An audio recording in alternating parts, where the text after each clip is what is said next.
નમસ્કાર મિત્રો, વિડીયોમાં તમારું સ્વાગત છે। સૌથી મોટી દુર્ઘટના સામે આવી છે એમપીમાં। આ ઘટના ઘટેલી છે કે એક પતિ પત્ની પર વીજળી પડી હતી અને અહીંયા તમે જોઈ શકો છો એમ કે ફોટાની અંદર કેમ કે વીજળી પડી હતી જ્યાં જે પતિ પત્ની હતા એ ઝાડ નીચે બેઠા હતા ત્યારે અચાનક વીજળી પડી હતી અને આટલો મોટો ઊંડો ખાડો થઈ ગયો। જોઈ શકો તમે વીજળી પડતાની સાથે આ ઊંડો ખાડો થયો અને જે પતિ પત્ની હતા ઘટના સ્થળે મોત નીપજ્યું છે। મિત્રો, વાત કરવામાં આવે તો હાલે આખા ગુજરાતમાં અલગ અલગ પ્રકારની ઘટનાઓ સામે આવે છે।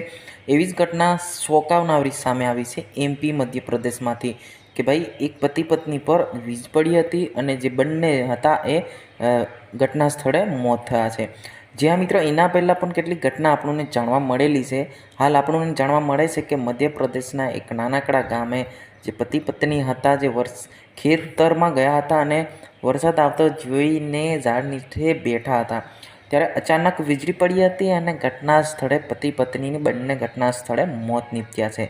જ્યાં મિત્રો અવશ્ય તમે કોમેન્ટ બોક્સમાં ઓમ શાંતિ લખવાનું ભૂલતા નહીં। આ વિડીયોની અંદર બસ આટલું જ। આપણે મળીશું તરત જ નવા વિડીયોમાં। હું તમારો દોસ્ત શૈલેષ ભીલ। તો મિત્રો, હજુ સુધી ચેનલને સબસ્ક્રાઈબ ના કરી તો સબસ્ક્રાઈબ કરવાનું બિલકુલ ભૂલતા નહીં। જય હિન્દ, જય ભારત।